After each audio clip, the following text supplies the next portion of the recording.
വന്നിരിക്കുന്നു. ഇന്ന് ഉച്ചയ്ക്ക് ഞങ്ങൾ ഒരുമിച്ച് ഒരു ചെറിയ ചിന്ത കർത്താവിന്റെ ജനത്തിന് മുന്നിലേക്ക് വയ്ക്കുമ്പോൾ ദൈവസാന്നിധ്യം അതിന് മേൽ ഇറങ്ങുവാൻ ഞങ്ങൾ പ്രാർത്ഥിക്കുന്നു. ദൈവസഭയായി ഞങ്ങളെ വിടുവിക്കുമല്ലോ, അതുകൊണ്ട് സ്തോത്രം. ദൈവശക്തി ഞങ്ങളുടെ മധ്യത്തിലും ഉള്ളത് കൊണ്ട് സ്തോത്രം. സഭയായി ഞങ്ങളെ വിടുവിക്കുന്നതിനാൽ വാഴ്ത്തുന്നു, യേശുവിന്റെ നാമത്തിൽ തന്നെ ആമേൻ.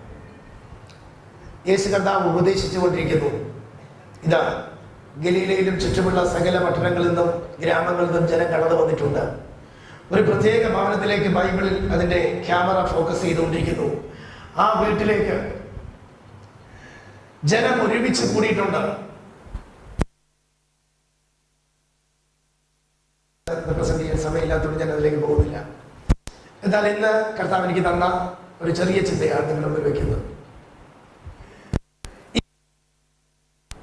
നമുക്ക് ഏകദേശം 4 തരത്തിലുള്ള ആൾക്കാരെ കാണാൻ കഴിയും. യേശു കർത്താവിനെ ഒഴിച്ചു നിർത്തിയാൽ 4 തരത്തിലുള്ള ആൾക്കാരുണ്ട്. ഒന്നാമത്തെ ഗ്രൂപ്പ് ആൾക്കാർ ഇവിടെ നമ്മൾ കണ്ടു, ഒന്നാമത്തെ വാക്യത്തിൽ കണ്ടു. അവരാരാണ്? ഒന്നാമത്തെ, അതായത് 17ാമത്തെ വാക്യത്തിൽ ന്യായശാസ്ത്രിമാര്, പരീശന്മാര്, അതുപോലെ തന്നെ ആ ഗ്രാമത്തിലുള്ള പ്രധാനപ്പെട്ട പ്രധാനികളെല്ലാം വന്നിട്ടുണ്ട്. ഇവരുടെ റെസ്പോൺസ് നമുക്ക് കാണാൻ കഴിയുന്നുണ്ട്. പിന്നത്തേത് അവരെല്ലാം കൂടെ പറഞ്ഞു, ദൈവത്തിനല്ലാതെ പാപങ്ങളെ മോചിക്കാൻ കഴിയുന്നവനാണ് ഇവൻ. ദൈവദൂഷണം പറയുകയാണ്. കർത്താവിന്റെ ശുശ്രൂഷ രക്ഷയെ വെളിപ്പെടുത്തുന്നതായിരുന്നു. എന്നാൽ അതിനെ ബ്ലോക്ക് ചെയ്യാനാണ് അവർ ആഗ്രഹിക്കുന്നത്. അറിയാതെ ദൈവത്തിന്റെ വഴി അടക്കുക. അറിഞ്ഞോണ്ടായിരുന്നില്ല, അറിഞ്ഞിരുന്നെങ്കിൽ അവർ കർത്താവിനെ വീണ് നമസ്കരിച്ചേനെ. എന്നാൽ അവരുടെ അറിവിനനുസരിച്ചുള്ള ചെറിയ ചിന്ത അനുസരിച്ച് അവരുടെ മനസ്സിൽ പൊങ്ങി വന്നത്, ദൈവത്തിനൊരിക്കലും ഇങ്ങനെ ഒരുവനായി മനുഷ്യനായി വരാൻ കഴിയില്ല. കണക്ക് കൂട്ടലുകൾ നിമിത്തം ദൈവത്തിന്റെ വഴികളെ അടയ്ക്കുന്ന ഒരു കൂട്ടം പേർ. എന്നാൽ ദൈവത്തിന്റെ പ്രവൃത്തിയോ ശക്തിയോ അതുകൊണ്ട് തീർന്നു പോകുന്നതല്ല. ഒരു കൂട്ടം പേർ ദൈവത്തിന് വിരോധമായി നിന്നത് കൊണ്ട് ദൈവത്തിന്റെ വഴി ഒരിക്കലും വളയത്തില്ല. ഇതുകൊണ്ട് ദൈവത്തെ ആരാധിക്കുന്ന പ്രിയപ്പെട്ടവരെ, ദൈവം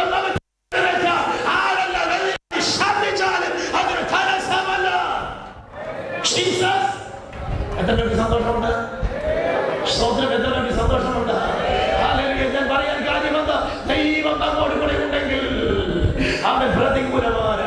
ദൈവം അനുകൂലമെങ്കിൽ പ്രതികൂലമാണ്.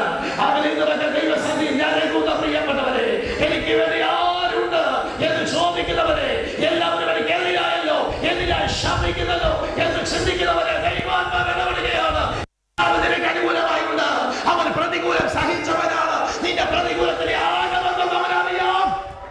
ആമേൻ. Praise the Lord.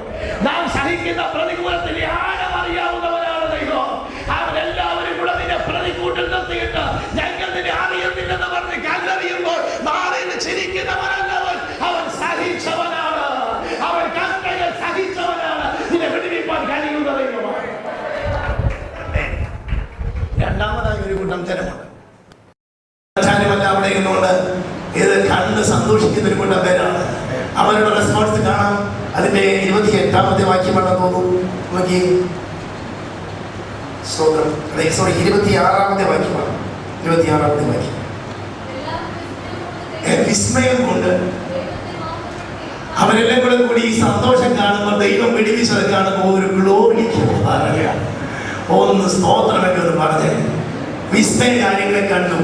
വിസ്മയം കൊണ്ട് ദൈവത്തെ മഹത്വപ്പെടുത്തി ഭയം നിറഞ്ഞവരായി അപൂർവ കാര്യങ്ങളെ കണ്ടു എന്ന് പറഞ്ഞ് വീട്ടിൽ പൊതുജനത്തിന്റെ റെസ്പോൺസ് അതാണ്. ഒരു വലിയ വീര്യപ്രവൃത്തി നടക്കുമ്പോൾ, ഒരു ദൈവപ്രവൃത്തി നടക്കുമ്പോൾ കൂടുതൽ ജനത്തിന് ആഗ്രഹം അത് കാണാൻ ഒരു സന്തോഷമാണ്. ഒരു വീട്ടിൽ സൗഖ്യം നടക്കുമ്പോൾ, ഒരു പക്ഷപാതക്കാരനിലേക്ക് നടക്കുമ്പോൾ, ഒരു കുഷ്ഠരോഗി സൗഖ്യമാകുമ്പോൾ, ഒരു ഭൂതം വിട്ടുപോകുമ്പോൾ വലിയ സന്തോഷമുണ്ട്. കൈയടിച്ചാൽ സന്തോഷത്തോടെ എല്ലാവരും മാറ്റപ്പെടുത്തും. പാട്ടുകൾ പാടി ഗ്ലോറി എന്ന് പറഞ്ഞ് വീട്ടിൽ പോകും. യേശുവിനെ അറിയേണ്ടത് പോലെ അറിയാൻ കഴിഞ്ഞിട്ടില്ല. സ്തോത്രം. രണ്ടാമത്തെ കൂട്ടം ജനത്തിന് ഒരു ഗുണമുണ്ട്, ഏതായാലും കുറ്റം പറയത്തില്ല.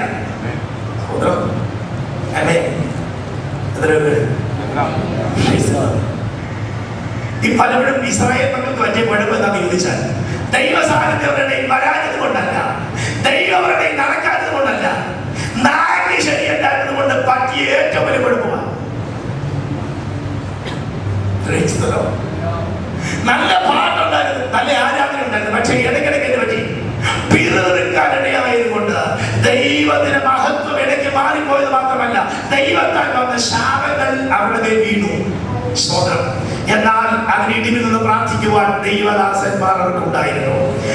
പ്രിയ ദൈവമക്കളെ, നമ്മുടെ നാവ് കൊണ്ട് നാം ദൈവത്തെ മഹത്വപ്പെടുത്തണം. ദൈവം ഒരു അത്ഭുതം ചെയ്താൽ, ദൈവം ഒരു വിടുതൽ ചെയ്താൽ നമ്മുടെ നാവ് ഉയർത്തി നാം സ്തോത്രം പറയണം.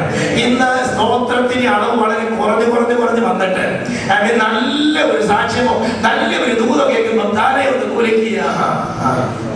ഹല്ലേലൂയ പറയുന്നില്ല. ഇങ്ങനെ തല കുലുക്കുന്ന പെന്തിക്കോസുകാർ നമ്മുടെ ഇടയിലുള്ളപ്പോൾ, ചുറ്റുമുള്ളപ്പോൾ നാം അങ്ങനെയല്ല. നാം ദൈവത്തെ സ്തുതിക്കുന്നവരാണ്. ജീവനുള്ളവർക്ക് ദൈവത്തെ സ്തുതിച്ചുകൊണ്ടിരിക്കട്ടെ. അവൻ ജീവൻ ശരിക്കുന്ന പ്രാണികളാണ് ജീവിച്ചുകൊണ്ടിരിക്കുന്നത്. അങ്ങനെയാണെങ്കിൽ നമുക്ക് സ്തോത്രം പറയാൻ വഴിയുണ്ട്. എന്നെ വിടുവിച്ച ദൈവത്തിന് മുമ്പിൽ അങ്ങനെയായിരിക്കുന്നത്. മാത്രമല്ല, നിത്യവേദന അവകാശിയാക്കി എന്റെ പ്രാണനെ വിടുവിച്ചു. അതുകൊണ്ട് ഞാൻ കർത്താവിനെ സ്തുതിക്കുക. സാത്താൻ പറയുന്നു, പിശാച് പറയുന്നു, എന്തെല്ലാം ദൈവം ചെയ്തേക്കുന്നത്, എന്തോ ചെയ്തു, ഒന്നും ചെയ്തിട്ടില്ല എന്ന് അവൻ പറയാൻ ആഗ്രഹിക്കുമ്പോൾ, ദൈവമേ, നാട്ടുകാർ മുഴുവൻ നമ്മളെ കളിയാക്കിയാൽ നമുക്കുള്ള സന്തോഷം എന്താണെന്ന് ചോദിച്ചാൽ, യേശു എന്റെ പ്രാണനെ വിടുവിച്ചു, എന്റെ ആത്മാവിനെ രക്ഷിച്ചു, അതുകൊണ്ട് ഞാൻ വീണ്ടും അങ്ങേക്ക് സ്തോത്രം അർപ്പിക്കാം. ഹല്ലേലൂയ. എല്ലാം കണ്ടിട്ടല്ല നാം സ്തുതിക്കുന്നത്. നമ്മുടെ പേര് വിശ്വാസികൾ എന്നാണ്. കാണാത്ത കാര്യങ്ങൾക്ക് വേണ്ടി കാത്തിരുന്ന് പ്രാർത്ഥിക്കുകയും സ്തുതിക്കുകയും ചെയ്യുന്നവരാ. അങ്ങനെയാണെങ്കിൽ സ്തുതിച്ച് തുടങ്ങിയാൽ ബാക്കി കാര്യം കർത്താവ് ചെയ്യും.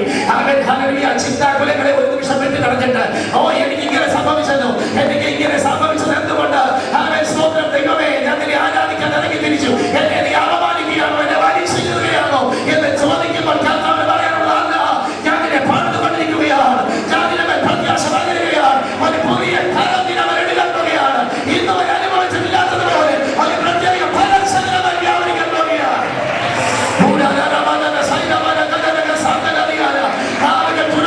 ആരാധിക്കുന്നവരാ ദൈവമക്കൾ.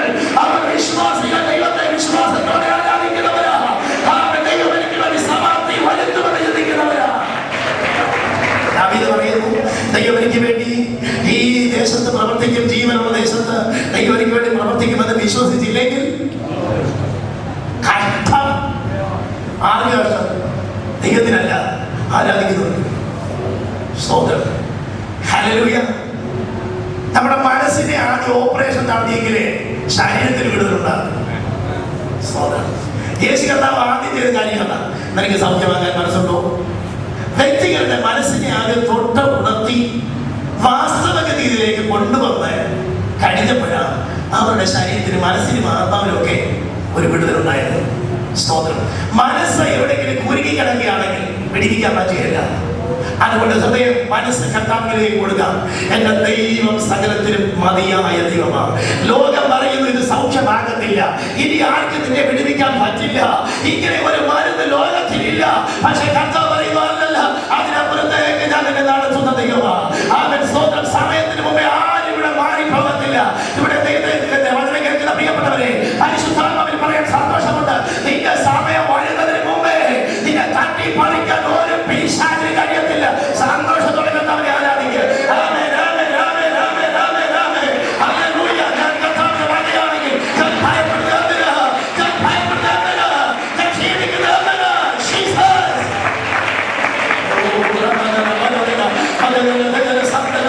എന്റെ പ്രാർത്ഥനയുടെ സമയം ഞാൻ കളയുന്നതില്ല.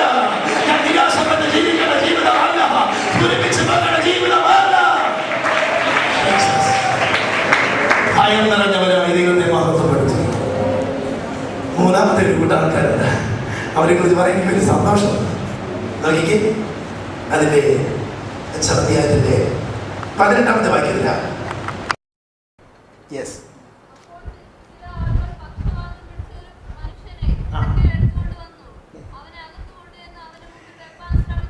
കട്ടിലിന് 4 കാലുണ്ടെന്ന് അറിയാം. 4 പേരും കൂടെ കൂടിയാ പിടിച്ചത്. അവരെവിടെ പിടിച്ചു? ഓരോരുത്തരും ഓരോ കാലേ പിടിച്ചു. ഈ പുള്ളികളെ ഒന്ന് ചിന്തിക്കുന്നത് നന്നായിരിക്കും. ഞാൻ ഈ 4 പേരെ കുറിച്ച് ഒന്ന് ചിന്തിക്കട്ടെ. നമ്മുടെ കൂട്ടത്തിൽ ആരോടെങ്കിലും പറയുക, ദേവദാസന്മാർ പറയുക, നിങ്ങൾ 4 പേരും കൂടെ പോയി ഇന്നടുത്ത് തളർന്നു കിടക്കുന്ന ഒരാളെ കൊണ്ടുവരണം. ഇന്ന ഇവിടുത്തെ മീറ്റിംഗ് ഉണ്ട്, കട്ടിലോടെ കൊണ്ടുണ്ട്, എഴുന്നേക്കാൻ പറ്റില്ല. അവർ പറയും ഞങ്ങൾക്ക് ഇന്ന് വേറെ പരിപാടി കൊണ്ട് ഞാൻ ഒരു കാര്യം ചെയ്യാം, എൻ്റെ ഇന്നവരെ കൊണ്ട് പറഞ്ഞു വിടാം. ചുരുക്കി പറഞ്ഞാൽ അനങ്ങത്തില്ല, സാധനം അവിടെ കിടക്കത്തേ ഉള്ളൂ, ആരും വരാൻ കാണത്തില്ല. അഥവാ വന്നു കഴിഞ്ഞാലും വല്ല വണ്ടി വല്ലതും പിടിച്ച് മുന്തിക്കൊണ്ടോ എങ്ങനെയെങ്കിലും കൊണ്ട് അവിടെ തള്ളിയിടും. സ്തോത്രം. കാര്യം പല കാര്യങ്ങളാണ്. ജീവിതത്തിൽ സൗഖ്യം പ്രാപിച്ച 4 പേർക്കേ പറയാൻ പറ്റത്തുള്ളൂ, ഞങ്ങൾ അവനെ യേശുവിന്റെ അടുക്കൽ കൊണ്ടുപോകും. അങ്ങനെയാണെങ്കിൽ ആ 4 പേരിൽ ഒരുവൻ ഞാൻ പറയുന്നു, ബൈബിൾ എഴുതിച്ചിട്ടില്ല, ഒന്ന് ചിന്തിക്കാം. ഒന്നാമത്തവൻ റോഡിലൂടെ അങ്ങോട്ട് നടന്നു പോകുകയാണ്. യേശു സൗഖ്യമാക്കി, അവനെ കണ്ണിനെ സൗഖ്യമാക്കി. കുരുടനായിരുന്നു, സൗഖ്യമായി. അവൻ നടക്കുന്ന എങ്ങനെയാണെന്നറിയാമോ? ഇങ്ങനെ കണ്ണും പഠിപ്പിച്ചിങ്ങനെ സന്തോഷത്തോടെ നടക്കുക. അവന്റെ വായിൽ ചിരിയുണ്ട്, അവന്റെ മുഖമൊക്കെ ഇങ്ങനെ വിടർന്നിരിക്കുന്നു. അവനിങ്ങനെ ഇടയ്ക്കിടെ സ്തോത്രം പറയുന്നുണ്ട്, കർത്താവിനെ സ്തുതിക്കുന്നുണ്ട്, കണ്ണിങ്ങനെ ഇങ്ങനെ വിളിച്ചിരിക്കുക. അപ്പോഴാണ് വേറെ ഒരുത്തൻ തിരിച്ചിങ്ങോട്ട് വരും. അവനാണെങ്കിൽ തുള്ളിച്ചാടിയാൽ പോകുന്നേ, ഡാൻസ് കളിച്ചിട്ടാണ്. അപ്പൊ ഇവർ രണ്ടും കൂടെ ഒരുമിച്ച് കണ്ടുമുട്ടി. അവിടെ ചോദിച്ചത്, നീ കണ്ണ് പഠിപ്പിച്ച് നടക്കുന്നത്, നീ എന്തിനാ തുള്ളിച്ചാടുന്നത്? അത് യേശു എന്റെ കാലിനെ കൊണ്ട് സൗഖ്യമാക്കിയത് കൊണ്ടാണ് ഞാൻ തുള്ളിച്ചാടുന്നത്. ഞാൻ കണ്ണ് പഠിപ്പിക്കാൻ കാര്യം, ഇതുവരെ കണ്ണുകളില്ലായിരുന്നു, പ്രാർത്ഥിച്ച് കർത്താവിനെ കണ്ണ് തുറന്നു തന്നു, അതുകൊണ്ടാണ് ഞാൻ ഇങ്ങനെ നടക്കുന്നത്. ഓ, ഇവർ രണ്ടുപേരുടെ സന്തോഷത്തോടെ സ്തോത്രം പറഞ്ഞ് അങ്ങോട്ട് പോകുമ്പോൾ വേറെ ഒരുത്തൻ തിരിച്ചിങ്ങോട്ട് വരിക. അവൻ ദേഹം അല്ലെങ്കിൽ തപ്പി നോക്കുന്നുണ്ട്. അവൻ കുഷ്ഠരോഗിയായിരുന്നു, സൗഖ്യമായി. സ്തോത്രം ചെയ്യുന്നു. ഹല്ലേലൂയ. ഇതാ വേറെ ഒരു രോഗി, അവന് സൗഖ്യമായി. ഈ 4 പേരും കൂടെ ജംഗ്ഷനിൽ വെച്ച് കണ്ടുമുട്ടിയാൽ ഒരു ഭയങ്കര ഉണർവോടെ നടക്കും.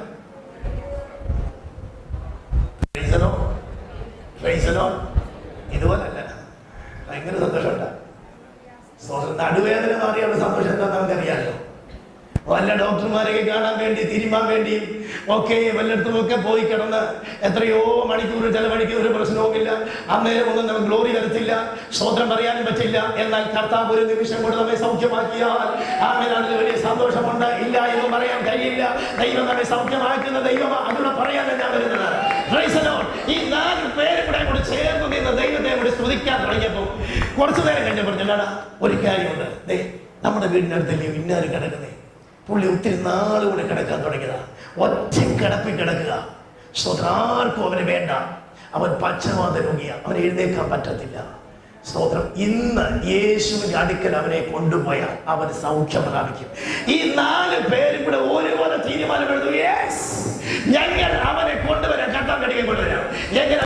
4 പേരും ഒറ്റ ഓട്ടമാണ്. ചെന്നിട്ട് ഇവനെ പിടിച്ച് ഒരു കണക്കിന് ക്ലീൻ ചെയ്ത് കട്ടിലിൽ തന്നെ കിടത്തി. എന്നിട്ട് 4 പേരും കൂടെ ഓരോ കാലെ പിടിച്ച് പൊക്കിക്കൊണ്ടുവരിക. 4 പേരും കൂടെ സൗഖ്യമാക്കാൻ യേശുവിന്റെ അടുക്കൽ വന്നപ്പോൾ ഗതി നോക്കിക്കേ, മൈലുകൾ നടന്നിങ്ങനെ കൊണ്ടുവരിക. ഈ കാഴ്ച ആരും അധികം പേര് കണ്ടിട്ടില്ല. ഇവരെങ്ങോട്ട് പോകാന്നറിയാൻ വേണ്ടി നാട്ടുകാർ കൂടെ കൂടിയിട്ടുണ്ട്. കുറച്ചു പേര് മുമ്പേ പോയി. ചുരുക്കി പറഞ്ഞാൽ യേശു ഇരുന്ന വീട്ടിന്റെ അടുക്കൽ വന്നു. 4 പേരുമുണ്ട്, ഈ രോഗിയുണ്ട്. ഇത്രയും പേര് വന്നു കഴിഞ്ഞപ്പോൾ യേശുവിന്റെ മുൻപിൽ കയറാൻ പറ്റുകയല്ല. ആ ഡോറിനകത്ത് അടുക്കൽ അടുക്കാൻ പറ്റത്തില്ല. പുരുഷാരം കൊണ്ട് ആ വീട് മുഴുവൻ നിറഞ്ഞിരിക്കും. സ്തോത്രം.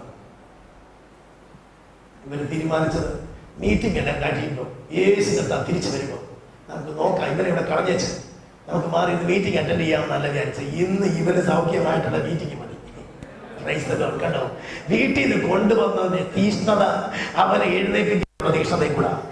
വചനം പറയുന്നൊരു മറ്റൊരു സുവിശേഷം പറയുന്നു, അവൻ കൊണ്ടുവന്നവരുടെ വിശ്വാസം